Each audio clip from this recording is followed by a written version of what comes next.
मात्र कुछ ही दिन बचे हुए हैं आपके पास। जी हाँ बिल्कुल, यानी फरवरी 2022 में आप बोर्ड एग्जाम देने वाले हैं। तो आप इस कुछ दिन में क्या करेंगे, तो आप इस कुछ दिन में सभी सब्जेक्ट को, यानी हर एक सब्जेक्ट को क्या करना है, बैलेंस के साथ लेके चलना है। हर एक सब्जेक्ट का जो नोट्स है उनको एक तरह से रिवाइजिंग करना है, और जो भी इंपॉर्टेंट क्वेश्चन से बनते हैं हर एक सब्जेक्ट के, वो सभी क्वेश्चन को रिवाइज करना है। अभी आप नया चीज पढ़ने के बारे में नहीं सोचेंगे। अगर नया चीज के पीछे भागेंगे जो आप याद किए हैं प्रीवियस ईयर में, यानी प्रीवियस मंथ में, वो फिर भूलते जा रहे हैं ना। याद कीजिए, अब एक महीना पहले क्या पढ़े थे, क्या प्रॉपर वे में आपको याद है?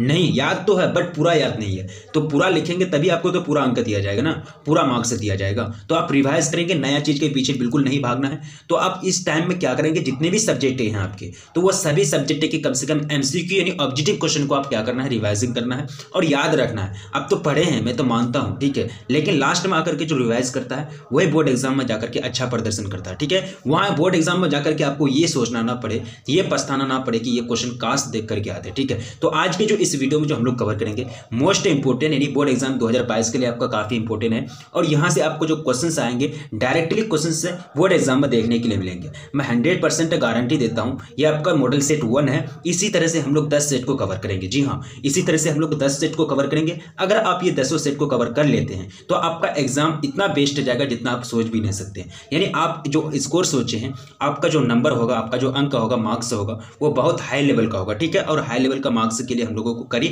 मेहनत भी करनी पड़ेगी, और जो इंपॉर्टेंट क्वेश्चन होते हैं उनको थोड़ा सा देखना भी पड़ेगा, रिवाइज करना भी पड़ेगा। तो ये आपका मॉडल सेट 1 है। मॉडल सेट 1 के अंतर्गत जितने भी क्वेश्चन है वो काफी इंपॉर्टेंट है, खास करके 2022 में बोर्ड एग्जाम के लिए। तो चलिए स्टार्ट करते हैं। सभी क्वेश्चन का आंसर को कमेंट करना है, क्योंकि कमेंट करने से क्या होता है कि जो आपका कॉन्फिडेंस है वो ग्रो होता है। तो सबसे फर्स्ट नंबर क्वेश्चन आपका स्क्रीन पर पूछा गया है कि राष्ट्रीय राजमार्गों के निर्माण का दायित्व किस पर है। तो मैंने आप लोगों को बताया था इसका जो दायित्व है वो किस पर है। तो राष्ट्रीय राजमार्ग का जो निर्माण करता है वो केंद्रीय सरकार यानी गवर्नमेंट जो होती है सेंट्रल पर, जैसे कि अभी सेंट्रल पर किसकी सरकार है, तो उनको ये दायित्व है कि वो एनएच का निर्माण करें। और एनएच का जो निर्माण किसके बीच होता है, ये एक स्टेट को, एक राज्य को दूसरे राज्य के साथ जोड़ता है। यानी एक राज्य की राजधानी को, कैपिटल को दूसरे राज्य की राजधानी के साथ जोड़ता है। इनको बनाने का काम, मरम्मत करने का काम, देख रेख करने का जो जिम्मेदारी है वो केंद्रीय सरकार पर है, और एसएच का है वो स्टेट सरकार पर होता है, नहीं जो राज्य की सरकार होती है, स्टेट गवर्नमेंट पर होता है। ठीक है, अब देखिए क्वेश्चन नंबर 22 में पूछा गया, काफी सिंपल क्वेश्चन है। आज विश्व में लगभग कितने लोगों का भरण पोषण चलवासी पशुचारण पर निर्भर है। तो मैंने आप लोगों को काफी बार पढ़ाया है, इसका जो करेक्ट आंसर हो जाएगा वो हो जाएगा 2 करोड़। कितना? 2 करोड़। नेक्स्ट क्वेश्चन देखिए, क्वेश्चन नंबर 3, निम्न में से कौन सा एक जोड़ा सही मेल खाता है। तो ये लौह इस्पात पीटर्सबर्ग में है, ये बिल्कुल ऑप्शन आपका डी बिल्कुल करेक्ट हो जाएंगे। ठीक है, वायुयान निर्माण ऑप्शन आपका डी बिल्कुल करेक्ट हो जाएंगे 3 नंबर क्वेश्चन का। देखिए आपको 4 में पूछा गया कि निम्नलिखित कथनों में से कौन सा कथन सत्य नहीं है।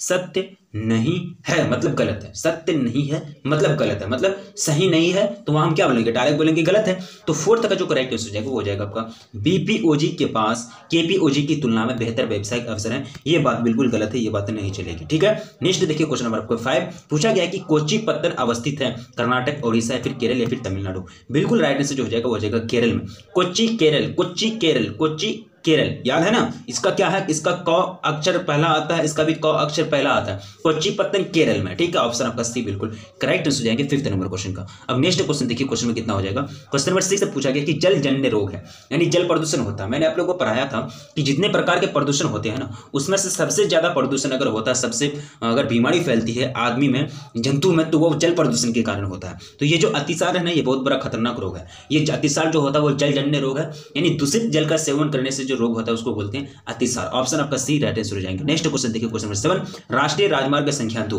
मैंने आप लोगों को पढ़ाया था जीटी के बारे में, यानी गरन ट्रक रोड, यानी जिसका निर्माण कौन कराया था, शेरशाह सूरी ने अपना कंट्रोल यानी अपना नियंत्रण को, अपने बागडोर को, अपने प्रशासन को अपने कंट्रोल में रखने के लिए उन्होंने जीटी का मतलब निर्माण करवाया था। जीटी गरन ट्रक रोड जो अमृतसर से दिल्ली तक NH1 कहलाती है, और NH1 कहलाती है। ठीक है, और दिल्ली से कोलकाता तक जो NH2 कहलाती है। तो NH2 राष्ट्रीय महामार्ग जो है दिल्ली से कोलकाता हो जाएंगे। ऑप्शन आपका बी राइट आंसर हो जाएगा, क्या हो जाएंगे, ऑप्शन बी करेक्ट आंसर हो जाएंगे। नेक्स्ट क्वेश्चन देखिए, क्वेश्चन नंबर 8 सतत पोषण का जो विकास का जो दृष्टिकोण होता है, इसका दृष्टिकोण क्या होता है कि भविष्य में आने वाले जितनी भी पीढ़ी है उनको याद में रखते हुए और समाज को यानी वातावरण को संतुलित रखते हुए, वातावरण को प्रदूषण से बचाते हुए आर्थिक विकास करना। ठीक है, ये दोनों दृष्टिकोण होते हैं। ऑप्शन सी बिल्कुल राइट आंसर हो जाएंगे। 19 नंबर क्वेश्चन में पूछा गया कि भिलाई स्टील संयंत्र कोयला जो है वो कहाँ प्राप्त होते हैं। ठीक है, ये कहाँ है, तो ये जो है ये कहाँ है, बिल्कुल इसका जो राइट आंसर हो जाएगा कोरबा में। कहाँ? कोरबा से। ठीक है, नेक्स्ट देखिए, यानी भिलाई स्टील संयंत्र कोयला प्राप्त करते कहाँ से?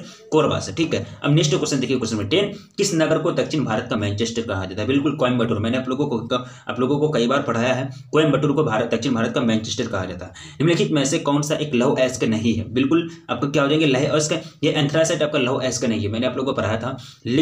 Bituminous lignite, anthracite, lignite, bituminous पीट, एंथ्रासाइट, बिटुमिनस, लिग्नाइट पीट, एंथ्रासाइट, बिटुमिनस, लिग्नाइट पीट, ये चार जो है ना, चारों क्या है? चारों के चारों कोयले का प्रकार है, यानी प्रॉपर्टी के आधार पर, गुण के आधार पर उनको डिवाइड किया गया है।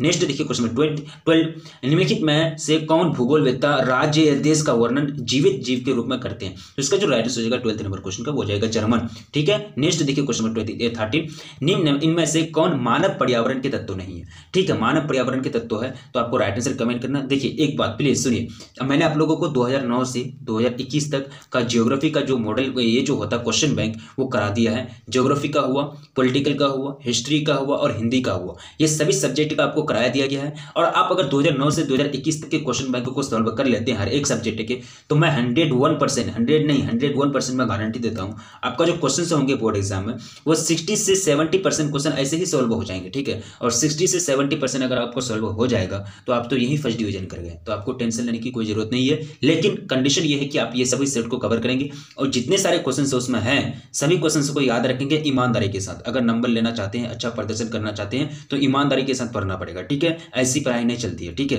पढ़ाई ऐसी नहीं कि पढ़ लिए ऊपर ऊपर 2-4 क्वेश्चन मार्क्स अच्छे आएंगे, पढ़ना पड़ेगा ईमानदारी के साथ, बाबू बोल देते हैं पहले से। ठीक है, इसलिए आप लोग जो भी सेट कवर कराए हैं वो सेट को आप कवर करेंगे। ठीक है, अब देखिए 13 का जो करेक्ट आंसर हो जाएगा वो क्या होगा? तो 13 का जो राइट आंसर हो जाएगा वो हो जाएगा आपका ऑप्शन सी, यानी सर्टेन, यानी ये जो है क्या है? मानव पर्यावरण के तत्व है, ऑप्शन आपका सी करेक्ट आंसर हो जाएंगे। अब देखिए 14 में पूछा गया है कि प्राणी जात प्रौद्योगिकी मनुष्य पर पर्यावरण की बंदिशों को करती है, तो यहाँ जो राइट आंसर हो जाएगा वो हो जाएगा कम करती है। क्या करती है? कम करती है, उनको डिक्रीज करती है। रुको और जाओ निश्चयवाद का प्रेरणा कौन थे? टेलर साहब, ग्रिफिथ टेलर। कौन? रुको और जाओ को जो एक तरह से निश्चयवाद की जो अवधारणा है वो किनके, मतलब ये प्रवर्तक कौन है? टेलर, ग्रिफिथ टेलर, भूगोलवेत्ता थे। ठीक है, अब देखिए क्वेश्चन नंबर 16 में पूछा गया कि मानव भूगोल की कल्याणपरक विचारधारा का संबंध इनमें से किससे नहीं है? ठीक है, तो 16 का जो करेक्ट आंसर हो जाएगा वो हो जाएगा धर्म।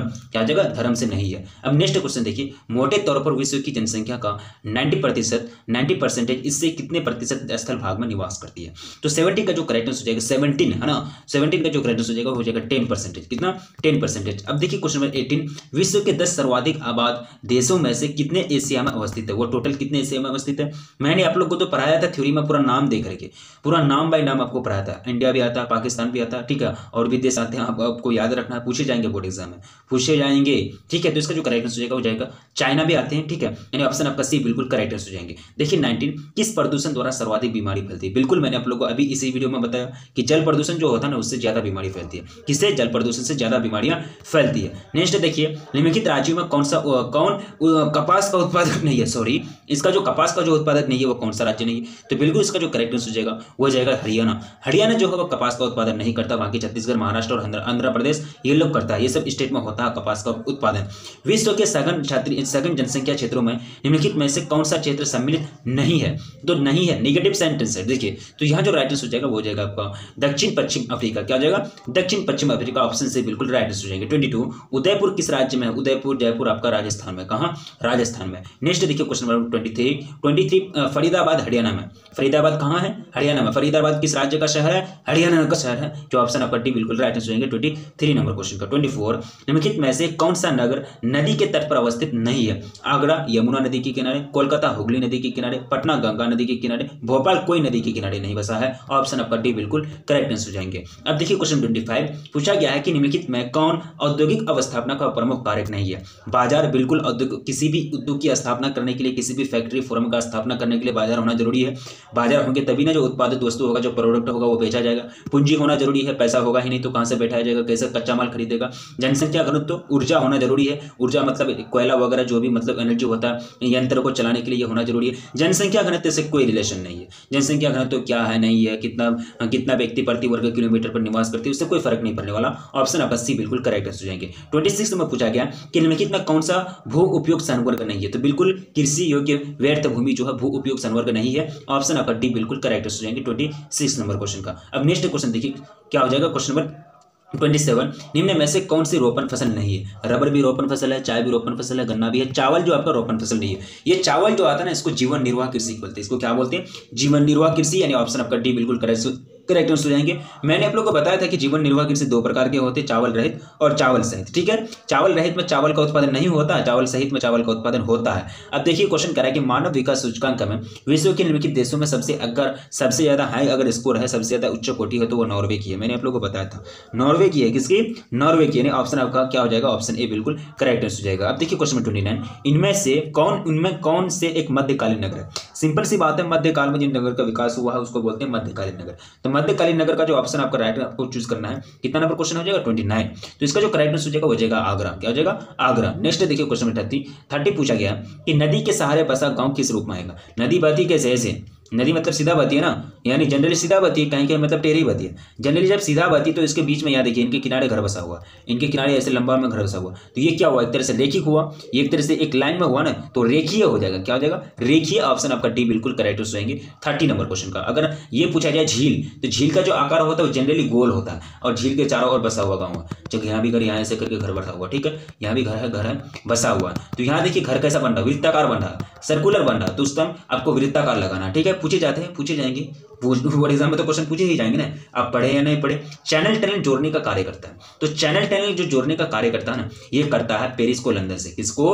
पेरिस को लंदन से। अब नेक्स्ट देखिए क्वेश्चन नंबर 32 विश्व का सबसे लंबा झील जलमार्ग ग्रेट लेक्स सेंट लॉरेंस जलमार्ग। ग्रेट लेक्स सेंट लॉरेंस जलमार्ग नाम अच्छी तरह से लेंगे। ऑप्शन आपका डी बिल्कुल करेक्ट हो जाएगा 32 नंबर क्वेश्चन का। अब देखिए क्वेश्चन नंबर 33 विश्व की किस देश की जनसंख्या सबसे अधिक है? मैंने आप लोगों को बताया था कि अगर हमारे अंदर बिहार की बात की, अगर देश के अंदर की बात की जाए, हमारे भारत के अंदर, प्यारे भारत, तो बिहार की जनसंख्या यानी यूपी की जनसंख्या सबसे ज्यादा है।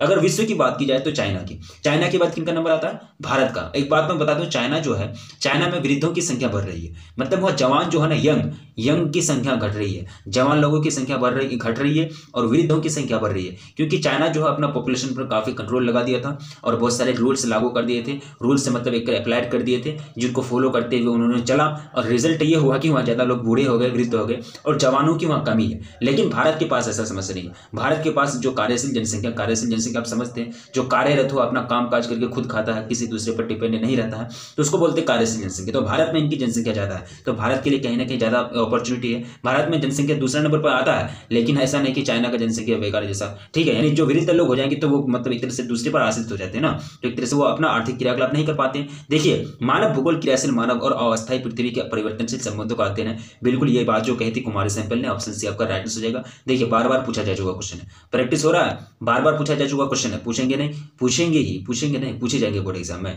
भारत में सबसे कम जनसंख्या किस राज्य की है? मैंने बताया कि अभी अगर सबसे ज्यादा अगर जनसंख्या की बात की जाए तो वो बिहार हो जाएंगे। क्या हो जाएंगे? बिहार। लेकिन अगर सबसे कम जनसंख्या की बात की जाए तो वो हो जाएंगे सिक्किम। क्या हो जाएंगे? सिक्किम में सबसे कम जनसंख्या है भारत में, और ऑप्शन सी बिल्कुल करेक्ट हो जाएंगे। अब देखिए क्वेश्चन 35 इनमें से कौन औद्योगिक नगर है? इनमें से कौन औद्योगिक नगर है? मैंने आप लोगों को बताया था पीटर्सबर्ग जो है क्या है? औद्योगिक नगर है। ऑप्शन आपका डी बिल्कुल करेक्ट हो जाएगा 36 नंबर क्वेश्चन का। अब देखिए 37 देखिए निम्नलिखित में कौन इथियोपिया की राजधानी है, यानी कैपिटल ऑफ इथियोपिया? तो ये जो अदिस अबाबा है, ये क्या है? अदिस अबाबा क्या है? इथियोपिया की राजधानी। ऑस्ट्रेलिया का कैनबरा एक ये क्या है? नियोजित नगर है। याद रखेंगे, पूछे जाते हैं बार बार। कैनबरा है नियोजित नगर, कैनबरा है नियोजित नगर, ठीक है। ये एक तरह से ऑप्शन आपको उलटफेर करके दे सकता है, यानी जो क्वेश्चन पूछने का तरीका हो सकता है वो अलग हो सकता है, बट आपको आंसर याद रखना है। 38 में पूछा गया कि ग्रामीण आदिवासियों की निवासी मुख्यतः संलग्न होते हैं। संलग्न का मतलब होता है बिजी, यानी वो जो काम में लगे हुए रहते हैं। संलग्न का मतलब होता है लगे रहना, तो वो कौन सा काम में लगे हुए रहते हैं? प्राथमिक, द्वितीयक, तृतीयक या फिर चतुर्थक।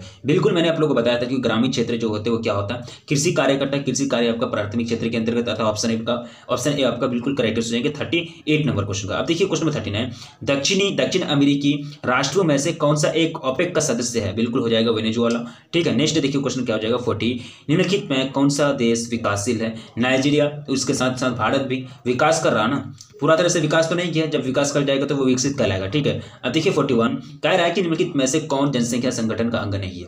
जनसंख्या का घनत्व, आयु संरचना, लिंग संरचना, साक्षरता। बिल्कुल, देखिए हम लोग जनसंख्या संगठन का तो मतलब आप जानते हैं कि किसी एक फैक्टर को, किसी एक यूनिट को, किसी एक मतलब जो जनसंख्या, आयु या फिर लिंग को बेस मानते हुए जनसंख्या का वर्गीकरण करना, उसके आधार पर वर्गीकरण करके स्टडी करना, जनसंख्या के बारे में जानना, वो कहलाता है जनसंख्या संगठन। ये जनसंख्या संगठन का जो आधार है, अंग नहीं है कौन, जनसंख्या घनत्व, तो कोई लेना देना नहीं होता। ऑप्शन आपका ए बिल्कुल करेक्ट आंसर हो जाएगा 41 नंबर क्वेश्चन का। अब देखिए 42 में पूछा गया कि हथकरघा उद्योग है, तो बिल्कुल क्या है, कुटीर उद्योग है। क्या है, कुटीर उद्योग है। ऑप्शन आपका बी बिल्कुल करेक्ट आंसर हो जाएंगे। 43 मानव भूगोल का जनक किसे कहते हैं, बिल्कुल रेडजल को कहते हैं, यानी फ्रेडरिक रेडजल को कहते हैं। ऑप्शन आपका डी बिल्कुल करेक्ट आंसर हो जाएगा 43 नंबर क्वेश्चन का। 44 में पूछा गया कि निम्न में से कौन सा एक जोड़ा सही मेल खाता है, सही मेल खाता है। मैंने आप लोग को बताया था कि पेट्रोकेमिकल इंडस्ट्री जो है वो मुंबई में है। मुंबई जो है पेट्रोकेमिकल इंडस्ट्री के लिए फेमस है, क्योंकि पेट्रोकेमिकल इंडस्ट्री जो है पेट्रोलियम पर डिपेंड करता है। पेट्रोलियम से जितने भी कच्चे माल होते हैं, कि पेट्रोलियम से जितने भी पदार्थ प्राप्त होते हैं, उससे वहाँ क्या की जाती है, प्रोडक्ट तैयार की जाती है। कीटनाशक हो गया, यानी कृषि क्षेत्र में जितने भी दवाइयाँ हैं,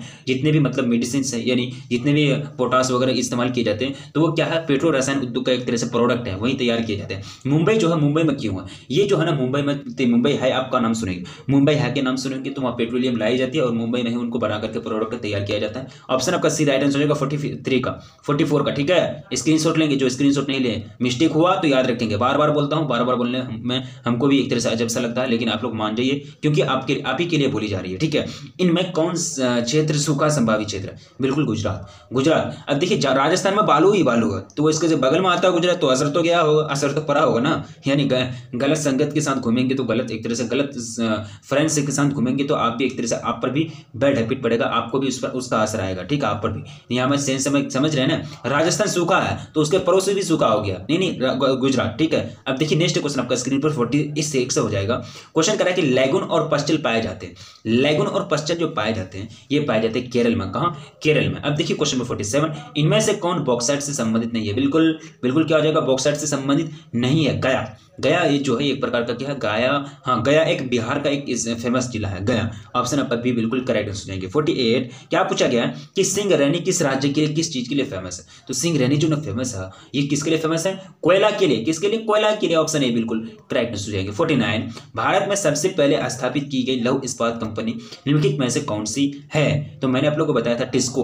कौन, टिस्को, यानी टिस्को जो है, टिस्को को मतलब एक तरह से यूएसएसआर की सहायता से बैठाया गया था, याद है ना आपको, ये कहाँ, मतलब एक तरह से झारखंड में। तो टिस्को जो है ना, ये भारत की लौह इस्पात कंपनी में से कौन सा कंपनी है, सबसे मतलब भारत में सबसे पहले स्थापित लौह इस्पात कंपनी है। ऑप्शन आपका बी राइट आंसर होगा 49 नंबर क्वेश्चन का। अब देखिए क्वेश्चन नंबर 50 में पूछा गया कि निम्नलिखित केंद्र शासित प्रदेशों में किसकी साक्षरता दर उच्चतम है, तो हो जाएगी लक्षद्वीप। लेकिन अगर आपको सबसे कम पूछ दिया जाए, यानी सबसे कम यानी केंद्र शासित प्रदेशों में सबसे कम साक्षरता दर किसकी है, तो वो कौन सी है, दादर और नगर हवेली की। किसकी, दादर और नगर हवेली की। यहाँ आपका ऑप्शन में नहीं दिया है, याद रखेंगे। अब नेक्स्ट क्वेश्चन आपका स्क्रीन पर 51 धारावी मलिन बस्ती है, बिल्कुल मुंबई में। ऑप्शन आपका बी करेक्ट आंसर हो जाएगा। सहकारी कृषि क्षेत्र, सहकारी कृषि जो सफल रही वो सबसे ज्यादा कहाँ रही, मैंने आप लोगों को बताया था कि सहकारी आंदोलन जो सबसे ज्यादा सफल रहा था वो डेनमार्क में, जिसके कारण सहकारी कृषि भी वहां सबसे ज्यादा सफल हो पाई थी। अब देखिए क्वेश्चन नंबर 53 इनमें से कौन औद्योगिक नगर नहीं है, औद्योगिक नगर की बात की जा रही है, तो ये रुड़की जो है आपका औद्योगिक नगर नहीं है। 53 का क्या हो जाएगा, ऑप्शन 53 का ऑप्शन सी बिल्कुल करेक्ट हो जाएगा। अब देखिए नेक्स्ट क्वेश्चन आपका स्क्रीन पर क्वेश्चन नंबर 54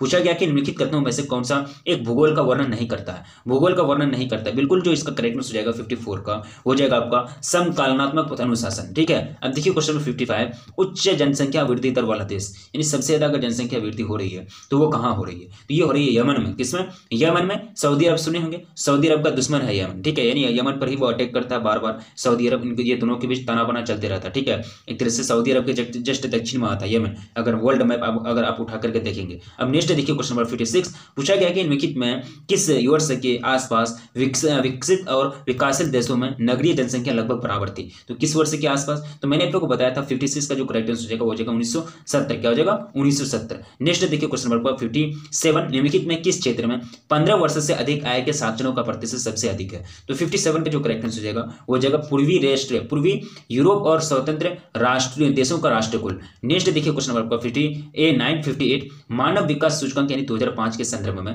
भारत के इन विश्व के देशों में भारत का जो रैंक रहा है वो 127 रहा। क्या रहा है? 127 रहा है। ऑप्शन आपका सी बिल्कुल करेक्ट हो जाएगा 58 नंबर क्वेश्चन का। अब देखिए क्वेश्चन नंबर 59, दो देशों के बीच जो व्यापार होती है, जो बिजनेस होती है, उसको अंतर्राष्ट्रीय व्यापार बोलते हैं। आपका चैप्टर का ही नाम है, ठीक है। देखिए क्वेश्चन नंबर 60 में पूछा गया कि भारत में निजीकरण एवं वैश्वीकरण की जो नीति अपनाई गई, ये कब अपनाई गई थी? तो बिल्कुल हम लोग जानते हैं 1991 में। कब? 1991 में भारत में निजीकरण और वैश्वीकरण की नीति जो पॉलिसी है उसको अप्लाइड किया गया, उनको फॉलो किया गया। अब देखिए 68 में पूछा गया कि एन्नोर पत्तन किस राज्य में स्थित है? तो एन्नोर पत्तन जो है वो किस राज्य में स्थित है? बिल्कुल इसका जो करेक्ट आंसर हो जाएगा तमिलनाडु। ऑप्शन आपका ए बिल्कुल करेक्ट आंसर हो जाएगा 61 नंबर क्वेश्चन का। अब देखिए क्वेश्चन नंबर 62 में पूछा गया कि पाराद्वीप बंदरगाह किस राज्य में है? तो यहाँ जो ये बंदरगाह है ये उड़ीसा में। कहाँ है? उड़ीसा में। अब देखिए question number 63, Valmiki Nagar tiger reserve कहाँ स्थित है? तो ये जो है 63 का जो करेक्ट आंसर हो जाएगा वो हो जाएगा बिहार। क्या हो जाएगा? बिहार। नेक्स्ट देखिए क्वेश्चन नंबर 64 पूछा गया कि नेताजी सुभाष चंद्र बोस अंतरराष्ट्रीय हवाई अड्डा है, तो ये पश्चिम बंगाल में। कहाँ है? पश्चिम बंगाल में, वेस्ट बंगाल में। ऑप्शन बी बिल्कुल करेक्ट आंसर हो जाएंगे। नेक्स्ट देखिए निम्नलिखित में से जल किस प्रकार का संसाधन है? तो बिल्कुल इसका जो करेक्ट आंसर हो जाएगा वो क्या होगा? चक्रीय संसाधन हो जाएगा। ऑप्शन नंबर डी बिल्कुल करेक्ट आंसर हो जाएगा। ये क्वेश्चन मैंने आप लोगों को कई बार समझाया है, ठीक है। जल क्या है? एक चक्रीय संसाधन है, यानी जल को कितने रूप में बदल दो वो अपना रूप में आएगा है, ठीक है। जल को आप किसी चीज में उसको नष्ट नहीं कर सकते, वो कभी भाप बन के एक तरह से बादल बन जाएगा, यानी भाप बन के बादल बन जाएगा, फिर बादल बन के एक तरह से बरसने लगेगा, फिर वो तरल में आएगा, फिर सूखेगा, फिर भाप बनेगा, फिर बादल बनेगा, मतलब वो चक्का के जैसे चलता रहेगा, जिसके कारण उसको क्या बोलते हैं? चक्रीय संसाधन बोलते हैं। तो निम्नलिखित में कौन प्राथमिक क्रियाकलाप है? प्राथमिक क्रियाकलाप खेती हो जाएंगे। खेती और कृषि क्या है? प्राथमिक क्रियाकलाप है, जिसको कृषि भी बोलते हैं, ठीक है। अब देखिए क्वेश्चन में कितना हो जाएगा 67, निम्नलिखित में से भारत के किस राज्य में मानव विकास सूचकांक निम्नतम है? तो सबसे निम्नतम मानव विकास सूचकांक जो है वो किस राज्य की है? तो ये जो हो जाएंगे बिहार के। किसकी? बिहार की। अगर सबसे ज्यादा अगर बात की जाए तो वह केरला की हो जाएंगे, ठीक है, याद रखेंगे। 68 में पूछा गया कि निम्नलिखित में से किस राज्य में सर्वाधिक संख्या में अप्रवासी आते हैं? तो बिल्कुल महाराष्ट्र हो जाएगा। ऑप्शन बी राइट आंसर हो जाएंगे। देखिए क्वेश्चन 69, निम्नलिखित में से कौन सा मानव प्रवास का प्रतिकर्षक कारक नहीं है? प्रतिकर्षक कारक क्या हो जाएगा? ऑप्शन आपका सी करेक्ट हो जाएगा। चिकित्सक या फिर शैक्षणिक सुविधा। प्रतिकर्षक कारक जो होता है प्रकृति की तरफ से आता है, ये शैक्षणिक सुविधा और चिकित्सा या प्रकृति की तरफ से तो नहीं आता, ठीक है। तो ये जो हो जाएंगे अपकर्षक कारक हो जाएंगे, ठीक है। बेरोजगारी हो गया, बाढ़ हो गया, पानी हो गया, ये सब क्या है? प्रतिकर्षक कारक है। 70, 2011 की जनगणना के अनुसार भारत का जो जनसंख्या घनत्व था वो 382 व्यक्ति प्रति वर्ग किलोमीटर था। ऑप्शन ए आपका बिल्कुल करेक्ट हो जाएंगे 70 नंबर क्वेश्चन का। तो ये सभी क्वेश्चन मोस्ट इंपोर्टेंट है। आज हम लोगों ने जितने भी क्वेश्चन कवर किए तो ये एग्जाम की दृष्टि से काफी महत्वपूर्ण है, और यहाँ से आपको डायरेक्टली क्वेश्चन बोर्ड एग्जाम में देखने के लिए मिलेंगे। ये आपका सेट सजाया गया था, ठीक है। ये मॉडल सेट 1 था, और आप लोग डिमांड ज्यादा करेंगे। अगर आप लोग कमेंट करके बताएंगे कि क्या मॉडल सेट 2 भी लाई जाए, तो आप लोग का डिमांड पर आप लोग को कराया जाएगा। तो ये मॉडल सेट 1 था। मॉडल सेट के 1 के अंतर्गत हम लोगों ने जितने सारे क्वेश्चन कवर किए, ये सभी क्वेश्चन बोर्ड एग्जाम के लिए काफी महत्वपूर्ण है। यहाँ से आपको same to same question board exam में देखने के लिए मिलेंगे। और ये मॉडल सेट 1 है, तो मॉडल सेट 2, मॉडल सेट 3 इसी तरह करके आएगा। और अपने दोस्तों में जहां तक हो सके प्लीज शेयर करेंगे, क्योंकि आप ही लोगों के लिए इतना मेहनत करते हैं। तो आप लोग अगर शेयर कर देंगे तो हम लोगों का भी हेल्प होगा, आपका भी हेल्प होगा। एक तरह से जो उनको शेयर करेंगे उनको भी हेल्प होगा। तो किसी तरह से भी अपने दोस्तों में शेयर करें और अपने फ्रेंड्स को जोड़ने का प्रयास करें इस चैनल के माध्यम से, क्योंकि आप लोग कुछ ही दिन के मेहमान हैं, ठीक है। 2-4 दिन में आपका एग्जाम होगा, सॉरी आपके पास कुछ ही दिन बचे हुए हैं। तो फिर अपने जूनियर्स जितने भी हैं तो प्लीज उन लोग को बताइएगा कि यहाँ आपको पूरी तरह से तैयारी कराई जाती है, ठीक है। तो रखिए अपना ख्याल, मिलेंगे फिर नेक्स्ट वीडियो में, तब तक के लिए।